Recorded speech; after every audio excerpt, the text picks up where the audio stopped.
Hey guys, Charles Damiano here from the Bruce Lee Collection for another exciting episode. Today I'm here with my two Bruce Lee brothers, Elias Bosch. Thank you for this, man. I appreciate you inviting me into your home. Oh, absolutely. And Steve Wallen. Hi, Charles. Thank you very much, man, for joining us today, man. So yeah, I'm out here in LA, and I always try to hook up with my Bruce Lee brothers. I'm here visiting my son. It was his birthday. He turned 30. So it was a big deal for him, turning 30. You guys remember when you turned 30? Oh man, no. Too long ago. Too long ago. Yeah. So we went to the Laker game. We took him out to a nice dinner, and we had fun so far. So it was really great being out here. And I know we tried to set up a meeting with Dave Tadman, who's working on, the new documentary Bamboo and Dragons, because there was some found footage on Bruce Lee in John Saxon's place by his son Antonio Saxon, and David got his hands on it through Antonio Saxon, and now he's trying to put a documentary together for the fans and a book to come out with it, right? That Antonio Saxon introduced into this footage. I don't know if it's 15 minutes or 20, but I was hoping to get it exclusive, and David said he would do it, but I know you're really close with him, and so are you, and I had a nice conversation with him, and he said he was in the middle of what, projects? I think he's working like 3 projects right now or something. Very busy. It's hard to get it. So we were going to get together with him today, but instead this was our backup plan. We said, hey, if we don't meet up with David, we'll meet up with us and we'll kind of share our backgrounds on Bruce Lee and how we got started on Bruce Lee collecting, and we each have different stories, so it'll be a fun podcast here today. So Elias, why don't we start with you? We'll introduce. I know you're a big Bruce Lee historian. You've been collecting Bruce Lee memorabilia now for probably what, 40 years, 50 years? 50. First collectible right there. Oh. The unfortunate one, which is his, the obituary. Yep. And from that moment on, it's never. Actually, I think in the last time we interviewed at Hector's house, I mentioned that my dad, when I was still, this was what, 1966, 67? Yeah. Green Hornet? Green Hornet, I think it was 66. Yep. And right before it came out, or actually it just so happened on the day that it aired, my dad, by coincidence, had stopped at the store and brought me the bubblegum cards. Green Hornet bubblegum cards. Remember those, Steve? I have some. You have them, right? Yeah, see, I have none. Long story. Those are great. It just disappeared. Yeah. But that was when it started from back then. From back then. Way Wow. back then, yeah. Guys, besides the interview today that we're going to do with Steve and Elias, at the end of the video, we're going to do a room tour, because if you guys get a glance of what Elias put together in this garage, you guys are going to be blown away, because all 4 walls, including the garage door, is filled with Bruce Lee memorabilia, movie posters, DVDs, photos, statues, figures, nunchucks, some original signatures on Bruce Lee, certificates from when he studied with Tim Tackett, one of Bruce Lee's first generation students. So we'll cover this in the interview, but we'll also do a room tour, and you'll get a chance to see what this Bruce Lee museum he put together in his garage looks like. So we'll leave that for last, so stay tuned and make sure to watch the entire episode. Very impressive. Yeah. Tackett actually is 2nd generation. Oh, 2nd generation, right. He did meet Bruce, but he didn't get to train under Bruce, because Bruce had, by that time, had already taken off for Hong Kong. Right. And so, but he did have 1st generation students at the Wednesday night group, which Bob Bremer being one of the more famous ones. Yep. And not as well known, but 1st generation student Jim Sewell. And so that's an early name. Yeah. Pete Jacobs there too, right? Pete Jacobs, I think he was before my time. Oh, okay. But I do know quite a few people. Yeah. I think even Bert Pohl and some. A lot of people have been through that garage. Yeah. Through the years, So and unfortunately, Tackett is no longer in California, and so I know his grandson is at the house. Yeah. And he's studying. He's going to school. So I think once he gets done with that, because Tim Tackle was what, 20 minutes from you, 25 minutes from you? Yeah, very close. So is being that his grandson's living now in his house, is his garage where he taught the classes in JKD still intact? Or everything is still the same. Still there. Yeah. Wow. It's just that because he's studying, working, until he gets done with his schooling, training won't commence there until after he's done. And he moved, right? Where did he move to? Tackett? Yeah. He's in North Carolina. North Carolina now. Wow. Yeah. Okay. Interesting. Yeah. So Steve, how did you get first introduced to Bruce Lee? Was it that far back also from Green Hornet, or was it a little different? Well, it was actually in '73. Remember that photo we talked about? Oh yeah. And I got the photo, and I never heard of Bruce Lee, but I just started getting into drawing and art and stuff, and I just bought it in a novelty shop. I wanted to just draw it. I had no idea who it was, so I hung it on my wall. And my brother and his friend came in and they go, "Hey, we saw that guy last night. It's badass, man. You gotta go see him." I go, "Really?" He goes, "Yeah." So went to the theater that night and came out, like we do, and I got hooked ever since. Yeah. One thing led to another. And so you got inspired just from the photo, right? From Enter the Dragon, we stand like this with the cuts on his. It's kind of hard not to. I know. I've heard that same story from other people. Either it was a poster they saw or a photo without even seeing them. I know, because the charisma really comes off on screen, but he even had it in the photos. And I think when I interviewed Bay Logan, the other historian, he said that too. He saw the photo of Bruce sitting there, and he goes, "I gotta know who this guy is." I was 10 years old, and I'm going through, how they have like John Wayne and all these people, Clint Eastwood, and I'm going, and I just came across Bruce, right? And I go, I had no idea who it was. I'm 10 years old, but I because like I said, just started getting into art, and I thought, God, that would be cool to try to draw. That's how I had no idea who he was. Yeah. Wow, it's crazy. And what was the first movie that you've seen, and what was the first movie that you've seen? We'll start with you first. What was the first? I kind of went out of order. What was the first? Yeah, it was kind of out of order. The first one I saw was Chinese Connection. Oh, you did? Okay. Yeah. And then afterwards, Fists of Fury. Yeah. Which I'm pronouncing. See, now I get myself. Like growing up, I always said it. But for years now, I've been calling it Fist of Fury, Big Balls, Way of the Dragon. Yeah. But in the United States, it came out as Chinese Connection. And then Fists of Fury was the first one that came out. But you saw that later. I saw it shortly right after. Because it was, I think it was playing at another place. Yeah. But I recall, I know this positive, and I even confirmed it with my godbrother. Yeah. Who a lot of people didn't get to see Chinese Connection until after Bruce had passed. Yeah. I guess when it came back but I saw it pre-death. Yeah, so did I. Yeah. That's what really made it special. Yeah. And oddly enough, like I have this is the only, if you notice, everything is Bruce with the exception of Angela. Yeah, Angela Mao, Lady Kung Fu. Yeah, that's my girl. Which you guys will see in a minute. Yeah. And then I have the Five Fingers of Death for obvious reasons. It was the first one that I remember ever seeing anywhere. Here. Yeah. But oddly enough, even back as I'm going to be 64 in April. So when did this come out in US? 72 maybe, 73, yeah. So that's the first one I seen as well. I think I was 11 when that one came out. And even as an 11-year-old, I saw the movie. Obviously, first one, I'm like, wow.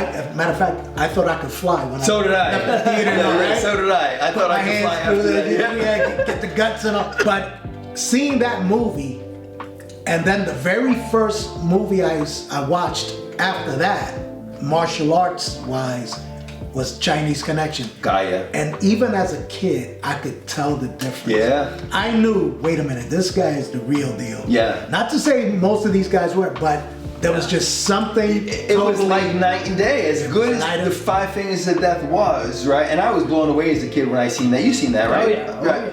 Blown away. I mean, I wore ankle weights for like weeks because I thought I could fly. Like I thought when I took my ankle weights off, I was you were gonna. I thought I was gonna fly. Yeah. Because we were like 12, 13 years old, and you didn't know. And so now we have knee issues. Yeah, exactly. I wanted to do everything I saw in the movie, but then when you see Bruce, right? And I saw Fists of Fury first back in the Academy of Music when it came out, because I grew up in Manhattan. Right. And what was the first theater you saw it in? You were in Manhattan back in the day, right? No.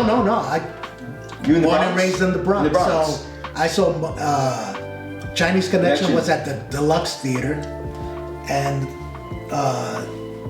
Big Boss Fists of Fury was, I saw it at the Dover, and then the Dover Theater. Wow. The Dover. Crazy. And when did you see your first Bruce Lee movie? First of all, did you guys ever hear the story of, I guess when it came to San Francisco's Chinatown, that Bruce and Linda had Bob Baker go and introduce the film before the film started? Oh, yeah. Oh, really? Yeah. On stage? Yeah. Then I heard that one of Randy Wong's tapes or something. And he said, that he actually went there to introduce it and stuff. Oh, nice. Yeah. So Bruce was still alive then, obviously, right? Because he made the movie, and Bob Baker and Linda went up to introduce the movie. Yeah, so they told him, if you can introduce the movie, and So, wow, that's crazy. Right? Or even have it on film somewhere. That was in the movie theater in San Francisco. San Francisco. Right, wow. Chinatown. That's what he was saying. So. Wow. And what was the first Bruce Lee movie you saw? Mine was Enter the Dragon that night because of the photo. Was it in the Grumman's Chinese Theater? Oh, no. Mine was in, it's called Rialto. Okay. It's in the Inland Empire. Oh, okay. San Bernardino area. And that's when we all went. We were, like I said, I was like 10 years old. Man, to see that as your first Bruce film, now you must have went nuts when you seen that. Then, especially because it was epic. Epic. So literally all just came out doing the punching each other, and people thought we were nuts. Well, I remember, and I think I mentioned this in that one video you guys interviewed me on. We were watching, I think it was this or some other movie. Yeah. No, I think it was some other kind of movie. And they were showing the coming attractions for the movie theater. And it was Chinese Connection. That one and another, because remember, it was always double billing. Yeah, double billing back then. For like $1.50 or maybe even less. And I remember, as soon as I saw it, I said, whoa, wait a minute. Yeah. That's Kato. Yeah, exactly. We didn't call him Bruce Lee. Yeah. That's Kato. Everyone knew him as Kato. Yeah. Exactly. And I was like, whoa. So same day it came out, I remember going to me, my godbrother, we would go to watch all the Bruce Lee movies together. Yeah. And my mom was a major Bruce Lee fan. Huh. Yeah, she was in love with Bruce, Yeah, a lot of moms she had a crush on him. I know, because a lot of the young guys back in the day, my mom had to take me to see. Well, the moms were young. They were his age. Yeah, they were his age. She was 30, and they had to take you to the double features because as a kid you couldn't go alone. Couldn't get in. You couldn't get in. Rated R. Yeah. So my mom would go and she had major crush on Bruce. Yeah. And it was great. And she's, it was because of her, my collection, because even when I wasn't looking for anything, I wasn't, at that age, your brain is everywhere. Yeah. So if I would see it, I would buy it. But sometimes I wasn't paying attention, or I didn't go looking. And my mom would go to the store and, look what I found. And she'd come back and pick it up for you. Buy it for me. Do you remember one of the first things she came back and bought for you? My mom? Actually, it was some, the black and whites. Oh, the stills. The black and whites. And then there's a couple of the magazines. Yeah. Can't remember which one offhand. But she did order me the anniversary one. Yeah. The memorial issue. The memorial issue. The Bruce Lee memorial issue. Those are great. But how much was it back then? Was it like $5? Yeah. Oh yeah. They were nothing. I don't even. But at my age, $5. Yeah. Yeah, it was a lot. That was a lot of money. You didn't just Now you buy Bruce Lee books for $300. Yeah. That one I can right now, and that's original. Yeah. I can only imagine what some people might be trying to sell it. Oh, especially the hardcover, the memorial issue in mint condition. Yeah, you see those for a few $100s now on eBay. Going now. But it's funny how Bruce Lee collectibles evolved. Right now, you get people like Steve Carriage putting out books for $300, and the quality is just like it's like a piece of art. It's like the norm now. It's like the norm now for a book. I know, right? Yeah. Unbelievable. Did you guys pick up the Dragon book? I didn't. He did. Right there. Oh, you have. You got it. Oh, yeah, the green one. Isn't that beautiful? Yeah. Work of art, right? Yeah. With the slip It's cover. amazing. It really is. Great book. Yeah, he puts a lot of thought and Oh man, care into doing this Yeah, they take like a year to put together, maybe longer, because they do research also, and his books are very educational also. I mean, he puts all the facts in there, so it's not just a picture book. He always says, people don't read the book. I know. He's like, read the book, please. Actually, I have a couple of Steve's books that first thing is I'm checking out all the photos. And the thicker the book is, the thicker, the more I say, at some point, I'll start reading these. And I'll every now and then I'll take it out, I'll read a couple of pages, but life gets in the way. No, so I know. Just sit there and read for hours, because those books are like 300-400 pages. They're crazy. But the photos in them are amazing. Yeah, they're top notch. Yeah. So do you remember the first collectibles each of you picked up as a kid? Because mine was the Fighting Stars. I remember going to the newsstand back in New York City. Wow. I saw Fighting Star issue #1 on the newsstand with him and Bob Wall on the cover, and I went nuts. And I must have bought like 3, 4, 5 issues, because to this day I still have some of them in mint condition in my collection. I think I have 3 left that I bought off the newsstand back in the day. Yeah. And that was my first collectible, and from then on, from '73 on, I've been nonstop collecting. Yeah, no, the very first one, collectible, was actually prior to that. It's the Black Belt magazine where he's there. I think it's Ted Wong that's with him, and he's on with the gray outfit, and he's doing the more of the Wing Chun inside, stuff. Right? Inside the magazine. Yeah, I don't think he's on the cover. Oh, okay. And so I've got that one still. That's an early issue. Yeah. And then afterwards, I've been able to get like the I don't have the Green Hornet cover one. Yeah. But I have the one with the sidekick. Oh, I love that one. Yeah, 71 right issue. there. Yeah, The 71 issue of Black Belt. That's a great one. Then I have the Fighting Star one, the first issue. You have that one too, right? Oh yeah, that one too. You asked earlier what would be like. That was a great question. What was that question, Steve? About if you were stuck on a desert island, you could only take one collectible. One Bruce Lee collectible with you. And it's so hard because that's one of the ones that immediately pops in my head. But it would be the anniversary book. Oh, the Bruce Lee Memorial. Yeah, because it's a sentimental. My mom got that came for in me. '74. Yeah, that was a beautiful book when it came out in hardcover. And it came out in soft cover with the black cover and the side fake profile of Bruce Lee. It's a beautiful issue. I have that on one of my glass bookshelves at home as well. I love those issues. Those are the early issues are always dear to my heart. Oh, because it takes you back. Yeah, it takes you back. Like I was saying earlier, anytime, and that's another thing. Whenever I see that book, that one and the Fighting Star first issue, all of a sudden I can.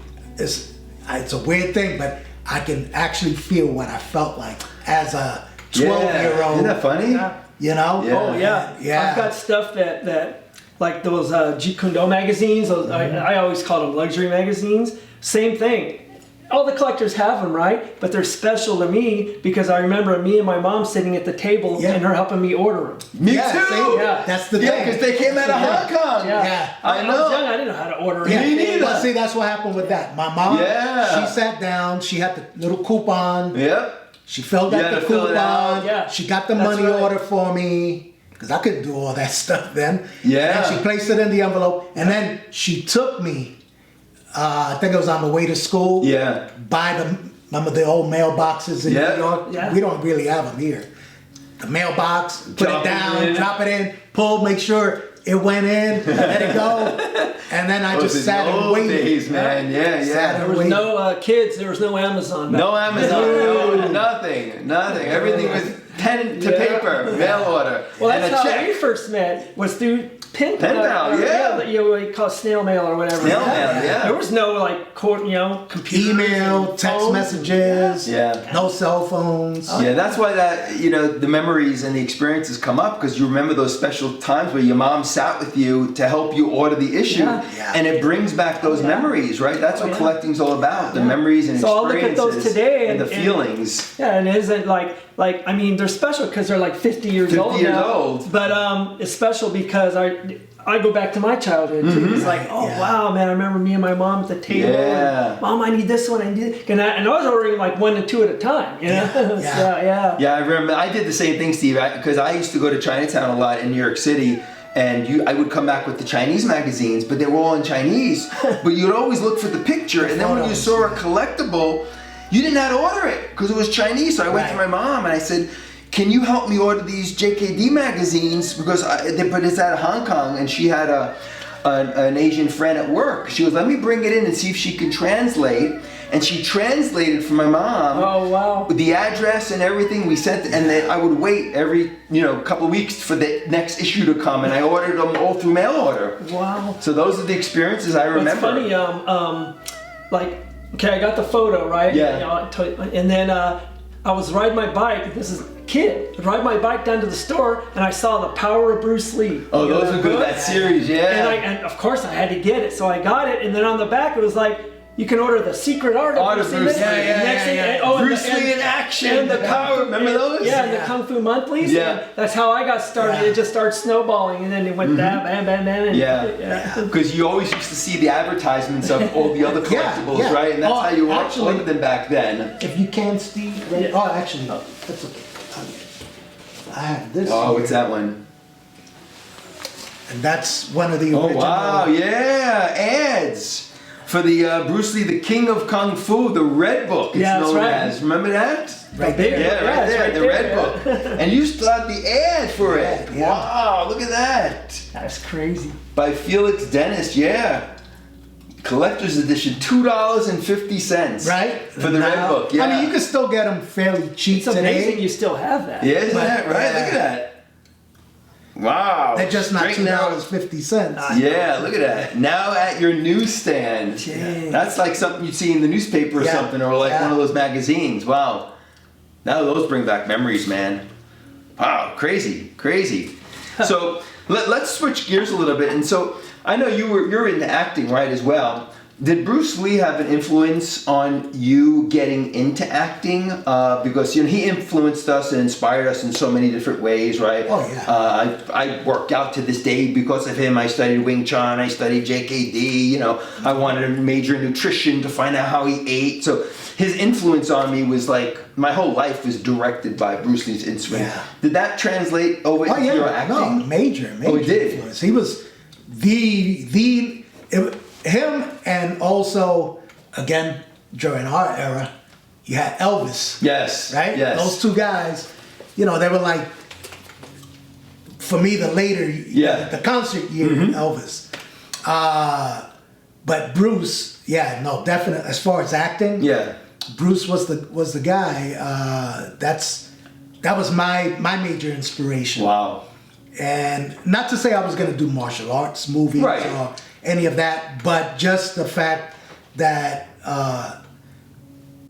to be on film, I've always loved it. It was something that my dad his thing was he had always wanted to be a singer professionally. Yeah. But he always said, well, but got married early, had my children, so I had to put that to the back burner and focus on the family. Yeah.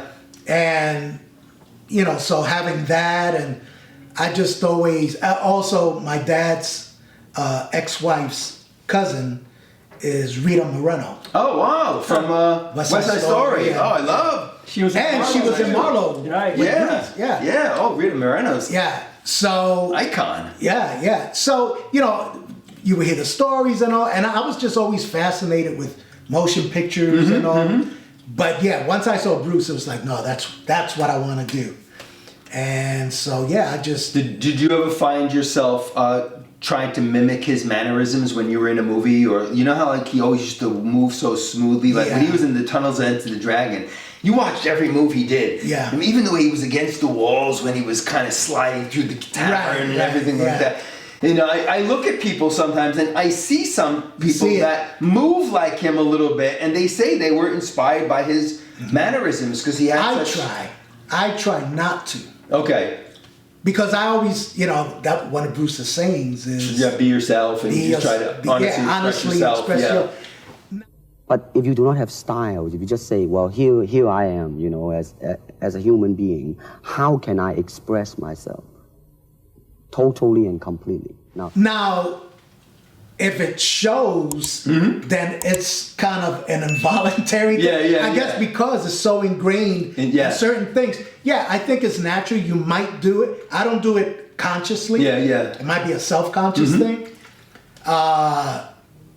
But yeah, it's never something that I tried. Yeah. I don't want to do Bruce. Yourself. Yeah, absolutely. Even Brandon, and Brandon did a couple of things, right? With this. But even he said, I don't want to, and emulate my if dad. anybody I want to be myself. could have gotten away with it. Brandon could have. Brandon, right? That's DNA. I mean, I went to the movies to see if he was going to fight like his dad. Right. And I wanted to see that. But he didn't. No, he didn't want to go that route. No. But it's not bad to borrow a little. No. Exactly. And, you know what I mean? and it's actually, if you're going to borrow from anyone. Exactly. Oh, yeah, Bruce, a lot of course. people. A lot. Yeah. Well, look, Enter the Dragon, that one kicking scene in the yard with when he's fighting Han is Louis Delgado. Yeah. So, Bruce borrowed that whole sequence. Another New York guy. Yeah. Delgado, who used to live here in Brooklyn. Delgado was there, and Bruce Lee copied those kicks. His kicks. I saw those. I think I saw that footage on YouTube. Yeah.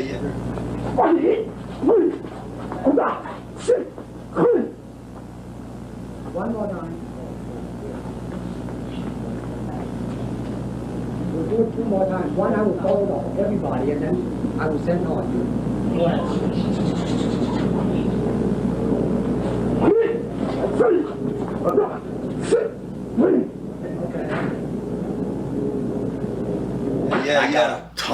You can see, I think in Enter the Dragon, where Bruce Lee does that combination of kicks. Yeah, the same combination. It's the same combination that Delgado was doing. And he kept buying Louis Delgado.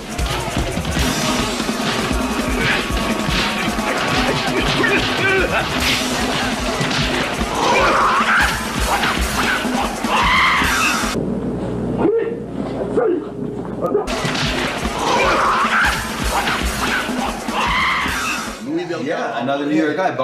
Bruce borrowed the whole sequence from him. But still be yourself. But you can borrow a little. Yeah.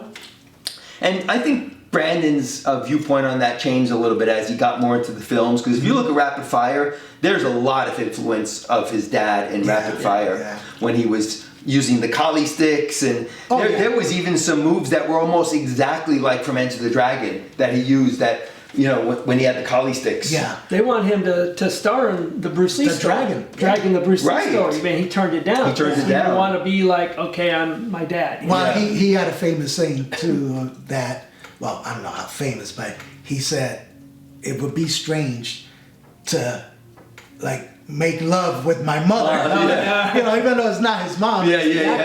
But it's like, this is a little weird. It's very weird, Plus he was carving out his own. He wanted his own thing, and I respect him for that, because a lot of other people, it's easy to, if your dad is, and it's understandable in this game of, showbiz. Yeah. He just wanted to do his own thing. You got to use all the connections you can get. I mean, his dad got him in the door, but he had to take it from there. Exactly.